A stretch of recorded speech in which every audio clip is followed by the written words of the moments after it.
But most people live lives so busy they can't sit down to just listen to the birds. Listen to them. The leaves and the wind. Leaves. This is privilege. It's a tricky one, eh? Like, I'll tell you why. Because that's truth.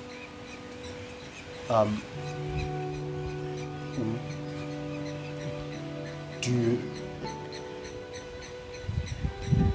It's a tricky one because you have the choice to have that privilege. To an extent, is a choice. Most people don't realize how much choice they really have. That's the thing. Most people, you're raised to believe that your circumstance decides what you get to choose. Yes. Not realizing that in everything, you always have a choice. Something so simple like listening to birds.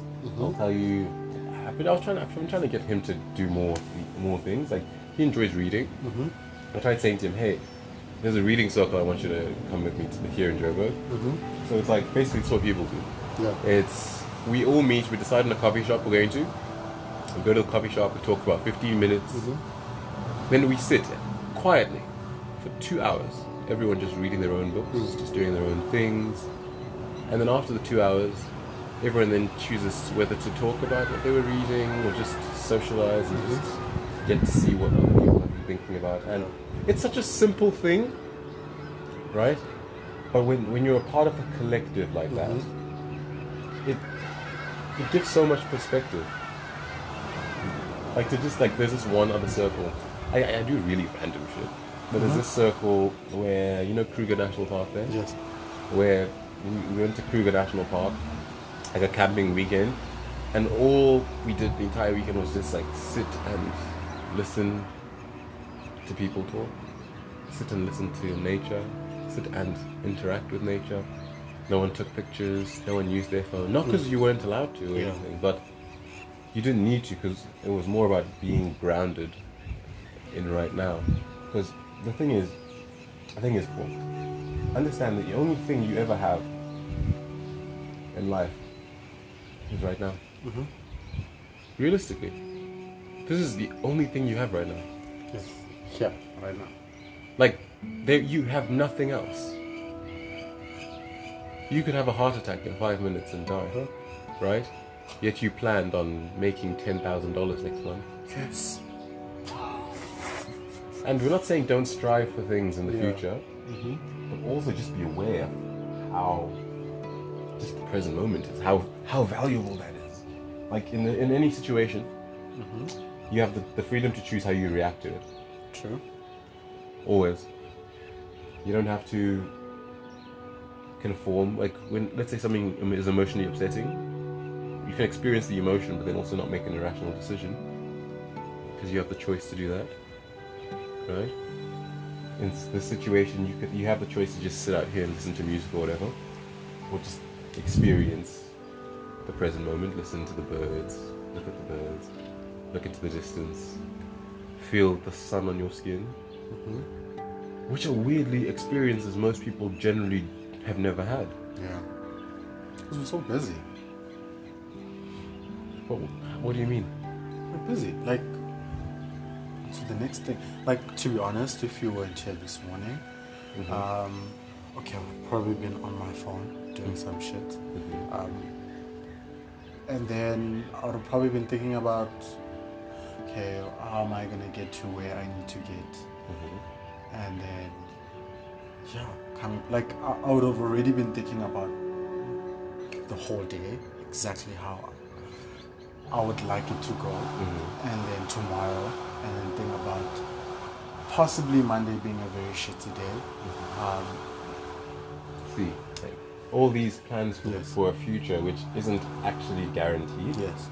Not being aware of just how right now every moment's special. Every second, every day. It's all you have. And planning for the future is a good thing. It gives us drive, right? But I feel like there's a line most people don't know how to balance, which is how much time we spend actually thinking about the future. can be very depressing Okay. because expectation and reality are two very different things. True. Like, you can plan so well, you can plan something to the T and Me. just not work out. Yep. And then you get sad about it because then it didn't work out the way you wanted it to or intended it to, right? Mm-hmm. Yeah, it's overall, if you had just experienced the experience as it was, granted, maybe not completely to what you expected, you'd have the lighter. You'd have enjoyed the existence in that present moment, like cigarettes. It's something silly like this. People say they're bad for you. Very good, very true. Many things are bad for you, right? Like many things are bad for you. Living in Mumbai, the air quality is like smoking 7.4 cigarettes a day. Involuntarily. Yes. Just Right. same thing. I'm choosing. To have the same day. I'm as a choosing person. two. I have choice, right? That's the power to choose. Small thing, very small thing, but when you have that perspective of it's a choice, not a circumstance I'm just in, you appreciate it differently. I had a friend back in high school, right? He had the best grades, never smoked, never drank, always went to church. Not because he didn't want to or anything, but he was just had this life he had planned for himself. He died in a car accident on the way to youth, right? All those dreams, Yeah. potential, and hopes gone because he was postponing his present happiness. And after that, I just realized that the true perspective is exist now, plan for the future, but also exist now because you only ever have right now. Think about it. What we had for dinner yesterday is a memory. Doesn't exist anymore. Yeah. It's gone. It's literally gone. Just yesterday. Just yesterday. 2 hours ago. A few hours ago, it's gone. You never get that back. Tomorrow will happen, right? Whether you want to or not. You just have the choice to decide to be aware that it's happening. And you'll find time moves a lot slower. Like, I never feel rushed in anything. Because I realize that life is so long. So long. And like, yes, I'm not saying I'm not a busy person. Like, I don't have a lot of things that I do when I'm at home and everything. But I never feel overwhelmed by them. Because I just realize that, hey, if you're aware of what you're doing, the amount of time it takes overall, you can just enjoy the experience. What are you thinking about? The whole time thing. What about it?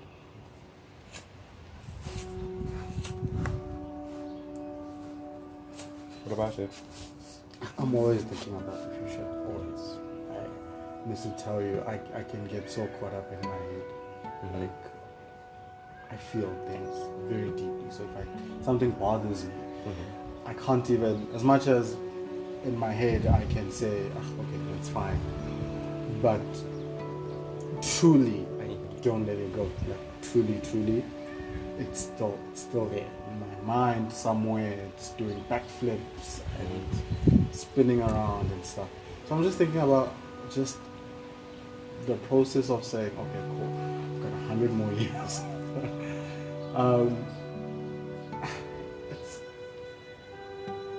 It's good to see it that way. On the flip side, it's like, oh shit, happy for this. Mhm. So it's a bit tricky for me. It's a bit tricky. I have been lately though saying that I'm not in a rush Mhm. and for anything. Yes, I would like certain things now, Mhm. but it's like, man, it's Like, yeah, like even education. Like, people are in such a rush to get their degrees and everything so they can start their lives Yes. and everything. But have this like my grandfather's sister, 60 something, is currently getting a law degree. She's 60 something. She's in university. That's when I realized that maybe this rush just to get educated really quickly, then have a job, and then build up this life. Is that what we want? Is that intrinsically what you want? Or is that what society has collectively said we want?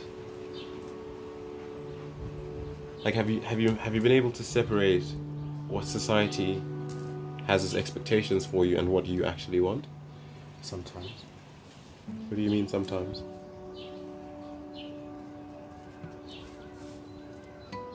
One, because situation has never really allowed me to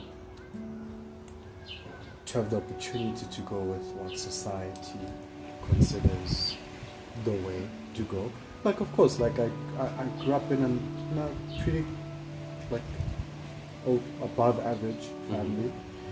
So I could see opportunities kind of there, especially like with the type of people I went to school with. Yes, it was very mixed, like from poor to rich. I went to school, like from really, really, really like poor to like really, really like rich. So you get all that those dynamics. So of course there's an average perspective or mindset that, okay, cool, once we're done here, you'll go to school, you'll get this, especially the class I told you yesterday I was in the A class. I did the biology, the whatever. So there was, of course, that expectation, okay, cool, he's gonna finish school, he's gonna go to Wits, he's gonna study, whatever. And then in matric, things took like a really weird turn. So from that, I didn't really have the same opportunities to go the way society would have said you should go. So on the flip side, it wasn't really a choice not to go with society, because technically that's what I wanted or was made to believe I want. So from that turn, I'm very grateful I took that turn. To think about it daily, how my life would be different had I not been given the opportunity not to choose. I don't know if that makes sense. Yeah, I get you. To actually go The freedom of the choice. peaceful way of saying, okay, cool, let's do what everybody wants. Freedom of Studied, choice. could have probably graduated 2 years ago. Would have started some pretty not fancy, but like job, whatever.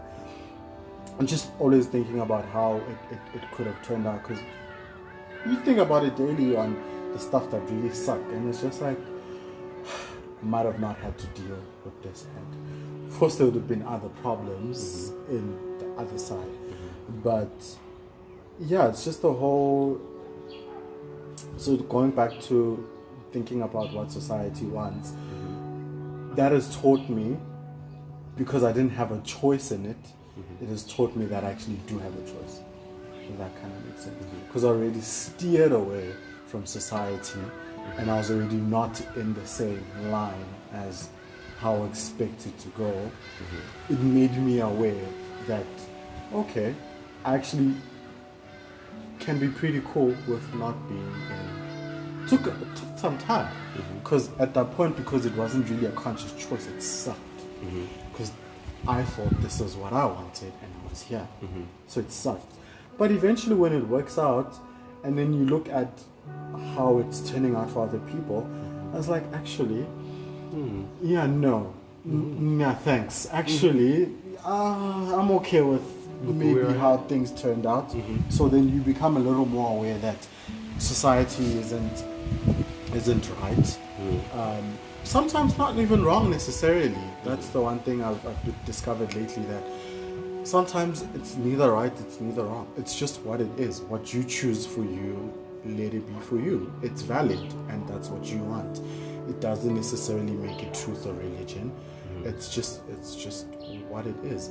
So There is only one truth.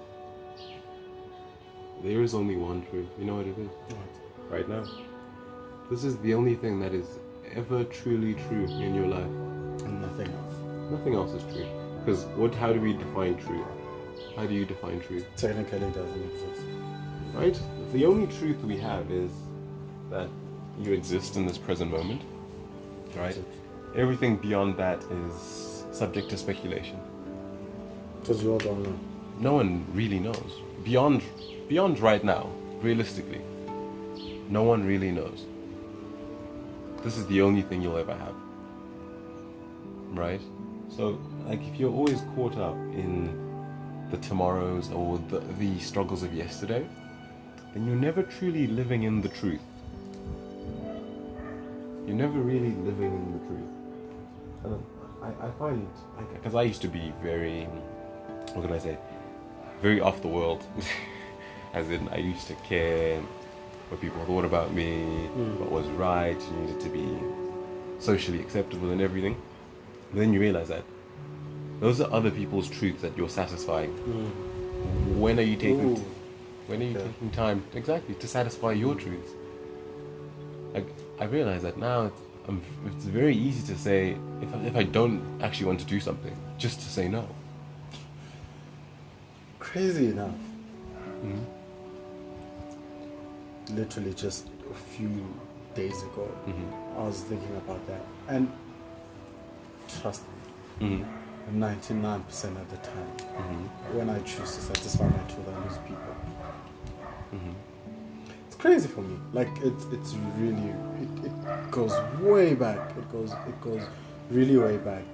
So it's kind of like, okay, so is this how is it always going to turn out, type thing. So it has brought that. But there's an issue though in a statement, in the way you just spoke about something. Yeah. You said you lose people. Yeah. People are never true. Nothing belongs to us. Because, listen, you get to share moments with people, right? Yeah. But nothing is ever truly ours. Realistically, physically, nothing is ours. The clothes you own are not yours. They're with you, but they're not yours. The you that is Paul is intangible. So how can an intangible thing own tangible things? No, explain. Maybe it'll help. How can an intangible Paul own anything? Yeah, but I get what you're saying. Let's take it. Let's come back here. Really? Yeah. I get what you're saying. Let's come back here. Surface. Yes. On the surface. We're on the surface. What you're saying is here. You're right. It's deep. Just come back here. Realistically. Yes, it's still reality. It's the truth, whatever. But on the real, in general, if your friends like a certain thing and you said no, I don't, and they said okay, cool, he's not cool anymore. As a pretty high school example, no, he sucks. He doesn't like going out every Saturday. He likes just saying so. He sucks. He's boring. He's a nerd. You lose friends. That is true, but then how? I need to now ask you again. How are we defining friends? Because the thing is, our definitions of words, very basic words like that, affect our individual experience of life. So how do you define a friend? So you say from that, because I kind of get where you're going with this, is that then technically they're not friends, or you are not that friend for them. Yeah, because realistically, it all stems because, okay, language is meaningless beyond the value we give it, right? How we define words changes our perception of reality. An example would be the Aborigines. The Aborigines do not have a word for I. Like I, they don't. They have many versions of we, right? But they have no version of I. And for them, selflessness is not an act they think about because they don't have individuality in the same way you're an isolated experience, because that's not their language doesn't allow them to express that. So that's why I asked, how do you define a friend? Because how you define a friend affects how you experience friendship. So how do you define a friend? Actually, never thought about it. You see, how you define a friend affects how you experience friendship.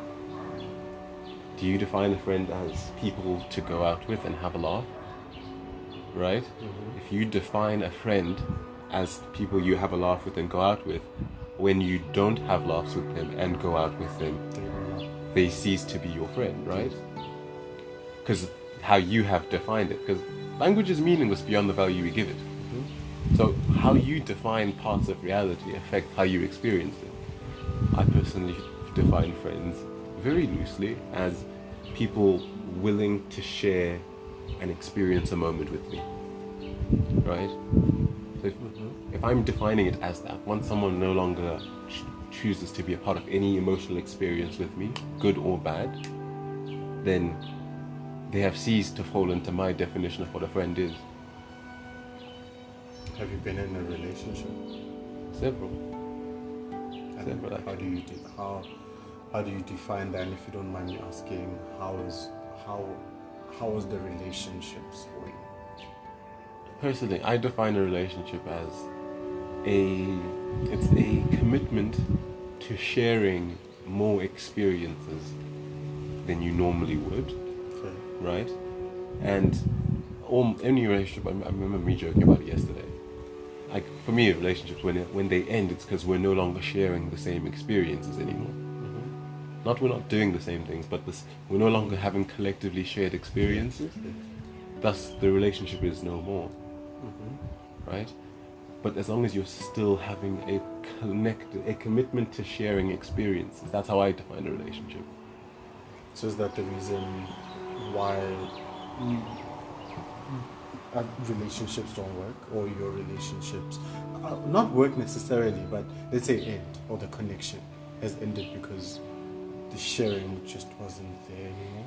Exactly, because the thing is, once the sharing isn't there anymore, then you're both no longer being honest. Yeah. Realistically, it's about the honesty in the sharing of the experience. If someone is still choosing to share with you, then that is the relationship, right? Once you pull away from that and you're no longer sharing, then there is no relationship. Most people define a relationship by like the physical things you do for example, like, oh, we go out and we fuck and they do this for me and they do this for me, right? But then when you define a relationship that way, it means when those things are no longer there, there's no relationship. So it stems back to how you define any word as an individual defines how you experience things. How do you define family? Family. Now, family is one I have a complicated relationship with in general. To be honest, I define family as people who choose to be in your life, right? Regardless of the situation, right? Because now, how does that differ from, let's say, the example of the definition of friendship? Friends, yes, you will share experiences, right? But when someone is family, they're a part of your life regardless of whether you're sharing experiences or not. Right? Like, I see him as family. In the sense that whether I'm sharing experiences with him or not, I'm acutely aware of his existence and I acknowledge his existence, regardless of whether we're sharing experiences. That's how I define family. So you can have biological family who you have no tie to like that. Yes, yes. And then, is that really family?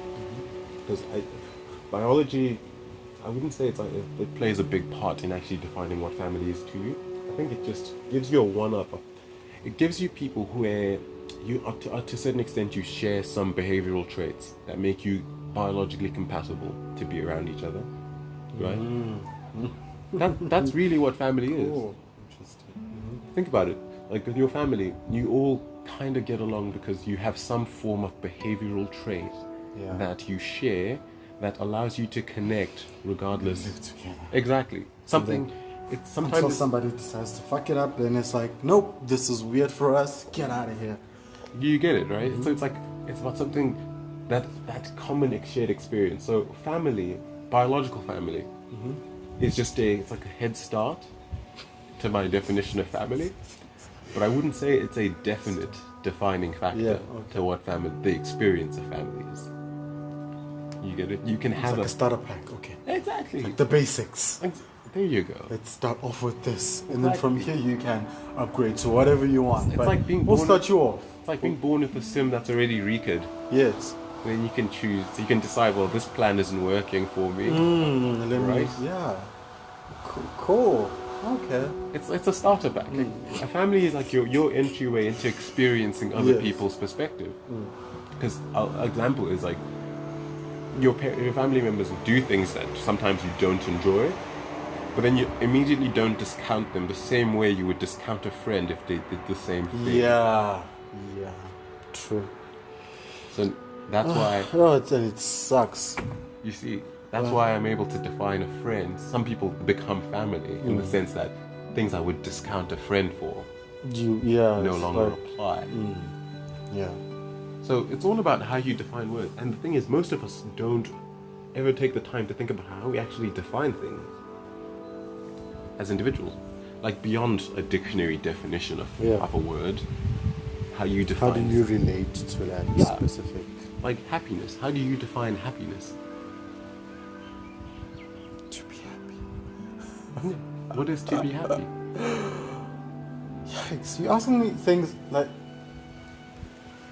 weirdly enough, think about on a daily, but because you do, there's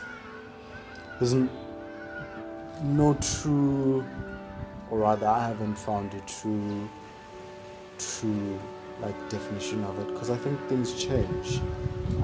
I'm never changing, and I guess that's why I struggle, because I could believe one thing yesterday and then believe one thing tomorrow. And then as much as it's beautiful and I might feel great that I believe the next thing because the one I believed before doesn't serve me, but then I'm like, yo, it can be very, I can beat myself up for it, for not defining things as just as they should be. Or then I think maybe I'm wrong, like in general. So happiness for me is just being content with where you are and being okay with it. That's it. And then comes, am I really content? You see what I'm saying? It's like, okay, cool. I understand my definition of what it would be. And then comes, am I really where I define something? It's like, let me find it. No, I understand. Yeah, it's like, There's a disconnect between how you picture something and how you're experiencing it. yes, and if actually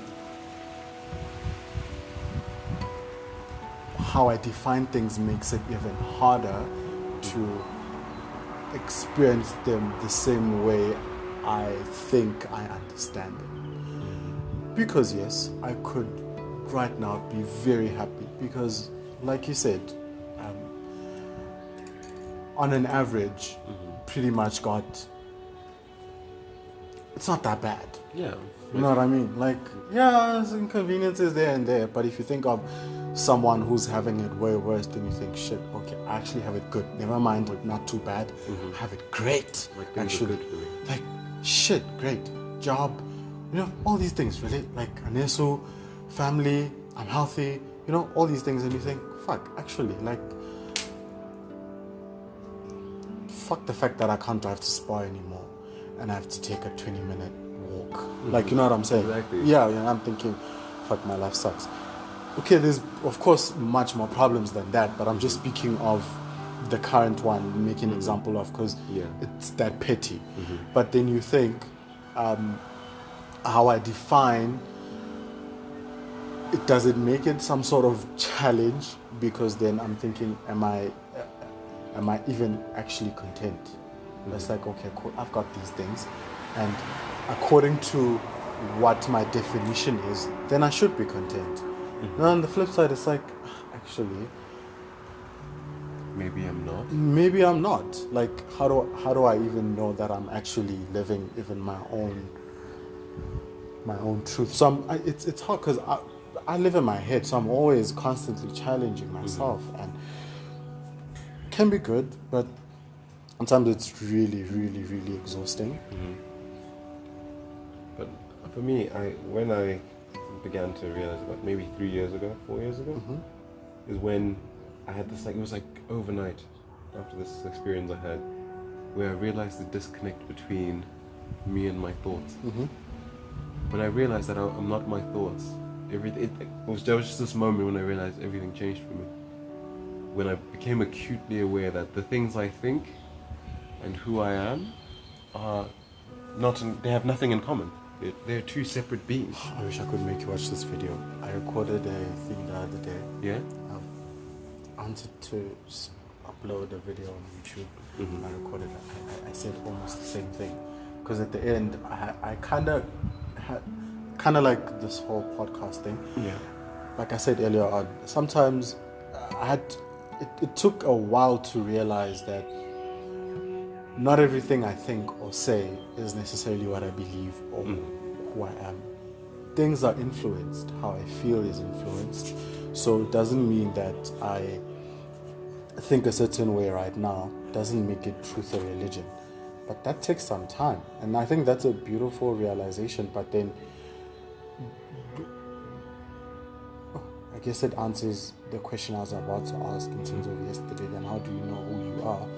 But then it goes back to it's really okay. Like it's an experience. We're not made to define ourselves as just one thing and know who we are or where we end up or who we're meant to be.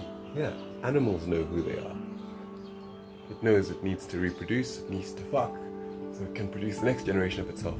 And that's But it. we don't have that same privilege of knowing exactly who we are. Mm-hmm. We're not made to know who we are. We're made to experience. It's why we enjoy novelty. No other animal enjoys novelty. Like, I'll give you the example. Animals and drugs, when they do in lab tests, right? Mm-hmm. Animals can become physically addicted to drugs, right?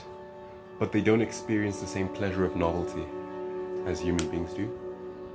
For us, like drinking alcohol and everything, we enjoy the novelty of it, right? The pleasure of the experience. But most animals don't do that. They don't derive pleasure from novelty. From having something different, is Yeah. what you're saying. They don't experience pleasure from it. They can become physically addicted to it, but novelty is not the reason they seek out they don't seek out new experiences. Have you ever heard of a baboon seeking out a gorilla to mate? So they're not curious. They're not curious. The other animals are not inherently curious because they're not driven to. That's not who they are. Oh yes, that gives me a finally. Fuck. Okay, yes. Now I have a name for my podcast. What is it? Curious Crowley. Curious Crowley. Yes. Definitely like that. I'm actually gonna change it. That is actually a very good one.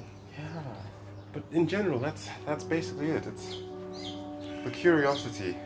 That's what separates us from other animals. Other animals, like, okay, some animals do display an extent of curiosity, but not to the extent of seeking novelty. Because who they are is defined for them already. An elephant is an elephant. An elephant never asks, why am I an elephant? Oh, here we are. Why am I here? Exactly. Who made me? Exactly. Have you ever gone to a zoo and seen a monkey look depressed trying to figure out the philosophy of its existence? Why am I a monkey? Right? They don't Where have... am I going after I die? They don't have those problems. Do I have a life before this? Oh my gosh. You see? Maybe I was a fly before this. Right? I'd be a dragon in the next life. Exactly. Oh my gosh. And the thing is, it's because they're biologically wired to exist in the present moment, to achieve their biological purpose. Exist, mate, exist, mate, exist, mate. Whereas us, on the other hand, Amazing life, by the way. Carry on. for them, right? It Yeah. sounds amazing. It sounds amazing because the thing is, their purpose is predefined. That's the problem with us as human beings. We have to define our own purpose to an extent. Oh, so I don't know if this thing is going to be too loud because of the air or whatever, but it doesn't matter. You can remove that in post. The air? I don't think I can. Can you? I don't know. On your computer, yeah, you can remove. No, I'm trying to make this as Organic. less work As as organic. possible. Because I can be very petite. No. So I don't want this to be a very hard baby too. No. To nurture. No. I'm gonna put no. Clapping, no, nothing. This is organic. it, guys. This is what you're getting. No very, second takes, no editing, No, nothing. no. Because everything else in my life is like that. So no. This I am not trying to can this just be that? That's it. So if it sucks, then it sucks. Sorry. Which is fine, to be honest, because it's more about the experience and the content that goes into it. Let's just see. There's less of a value on the post-production essence of it. It's like, have you ever watched an indie film? Mm-hmm. Have you? An indie film? Example? Fine, I'll make us watch one later on my hard drive. Mm-hmm. Like, indie films, obviously they're made with very little budgets, and you can tell the cracks in the production quality. It's not a Hollywood movie. But for them, they're conveying an experience and an emotion, right, forward, and they're not pushing perfection. It's not commercial. They're selling a story. Yes, I hear what you're saying. Yeah. And trust me, if you watch an indie film expecting a Hollywood level of quality, you will be very Disappointed. Yeah.